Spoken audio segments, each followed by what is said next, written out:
is Candice Stevens, and I run BirdLife South Africa's Fiscal Benefits Project. Just a bit of background, I'm an environmental tax specialist, come out of the corporate sector, and I'm now using my skill set for what I'm passionate about to introduce environmental tax incentives into the sector at large. So basically, the Fiscal Benefits Project, to put it into context, operates within the Biodiversity Stewardship tool. So I know that I'm probably preaching to the converted, and there are a lot of people in the room who know about biodiversity stewardship, so I'm going to breeze over this slide. But basically, the biodiversity stewardship tool is a South African national initiative that looks at expanding protected areas at a higher level, and at lower levels it looks at agreements for land management and biodiversity protection on privately owned land. The aims and benefits of biodiversity stewardship are obviously biodiversity conservation, sustainable production landscapes, and livelihoods. So this tool has recently been recognized internationally as a very novel and innovative environmental management tool at a landscape level.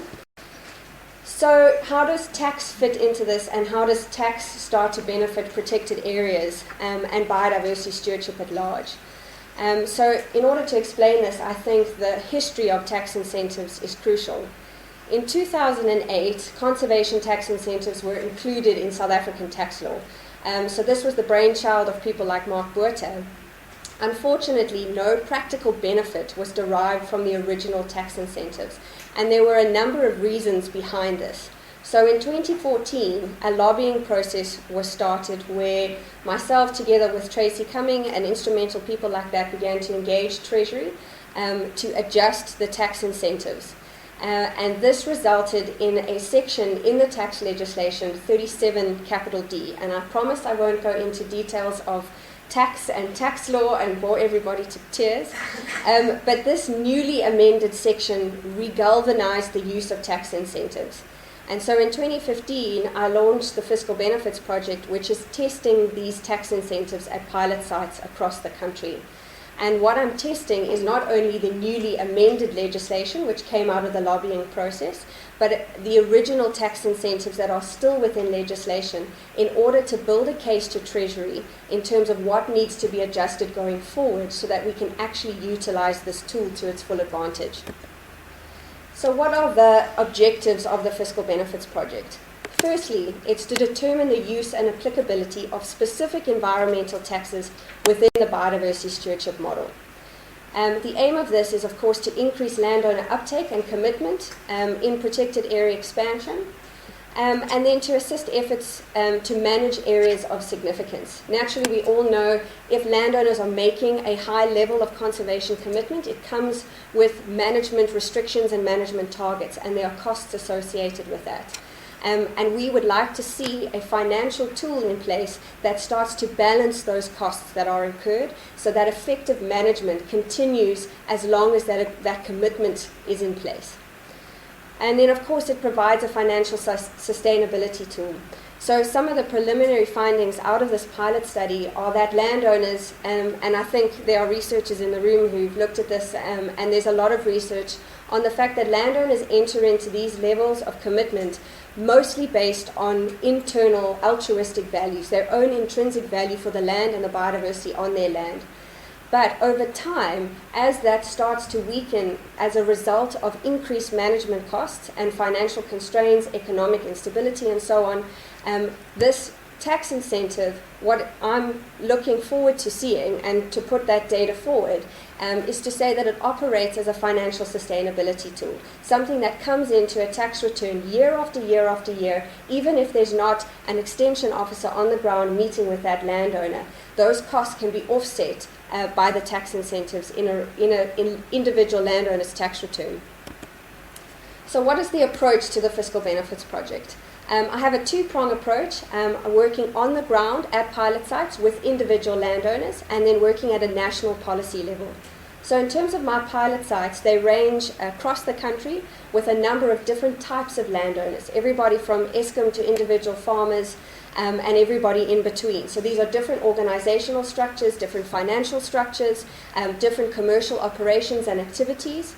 And then at the same time, there are different stages in the biodiversity stewardship process. Some are already proclaimed or declared protected areas. Others are only at the onset of the process. And this is a number of different types of protected areas, protected environments, nature reserves, and so on. And what I'm looking at doing at those pilot sites is studying all the different tax variables so we know what's feasible and what's not. The last thing we want to see is to make promises to landowners that we cannot keep, number one. And number two is to be able to say to stewardship officers that are engaging with landowners, this is what we can offer and this is what we can't offer.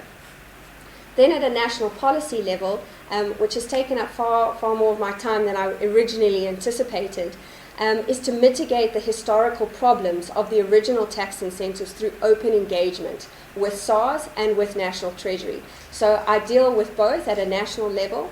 And with National Treasury, it's building that case study for further amendments in the tax legislation, which is fantastic, and I've had some wonderful conversations with Treasury up until this point, and it looks like that they'd be willing to further amend the environmental tax incentives. And then with SARS, it's developing how those tax incentives are interpreted by local SARS branches. And this is vital because when individual landowners approach local SARS branches in their tax return, and it's tax season, so everybody should be aware of the process at this point in time. The last thing we want to encounter is a local SARS branch that's interpreting the tax section incorrectly and then causes that landowner difficulty. So working at a national level, we're developing an interpretation note on the sections, and that interpretation note will dictate to local SARS branches exactly what benefit gets transferred to the landowner. So what do the tax incentives actually look like, and how do they interact with the environmental legislation? So just as a broad overview, environmental tax incentives have different categories. There's some for renewable energy, there are others for other environmental processes like water treatment, but in this particular instance, these are biodiversity conservation-based tax incentives. And this is my main area of focus, is on 37 Cap D and C. So the income tax deductions are for protected areas in terms of NEMPA. So what NEMPA defines as a protected area, and the tax legislation takes its direct cue from NEMPA.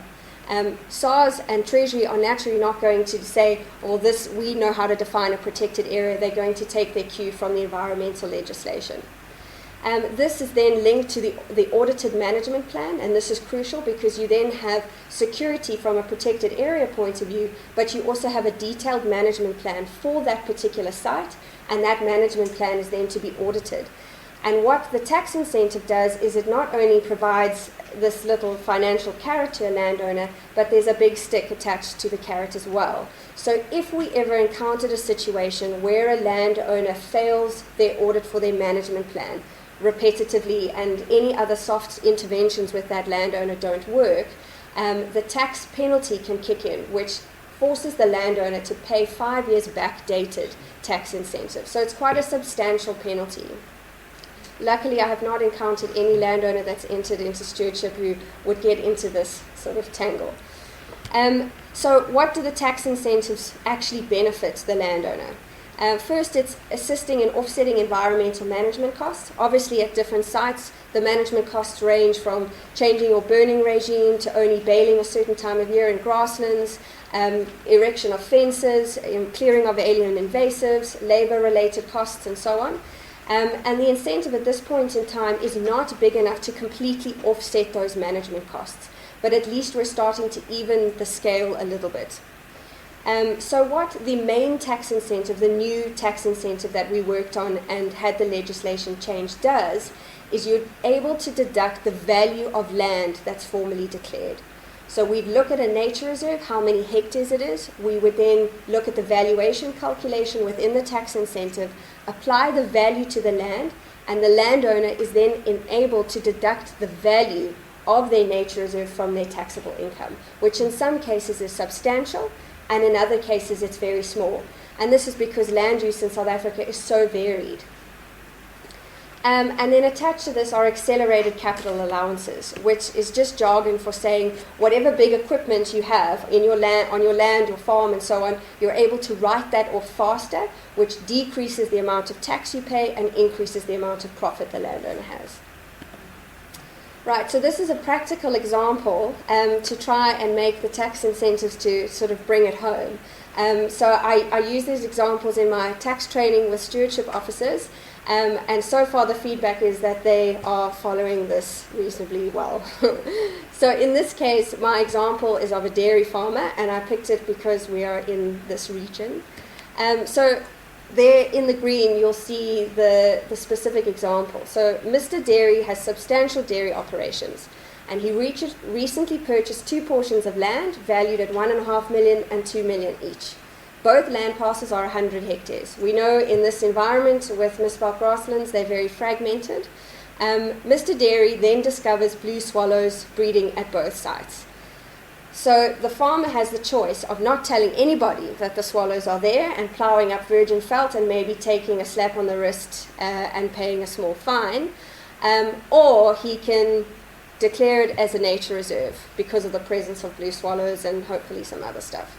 So how does the tax incentive play into this? So he owns the land in a trust, and the discovery of the swallows has reduced the market value of the land.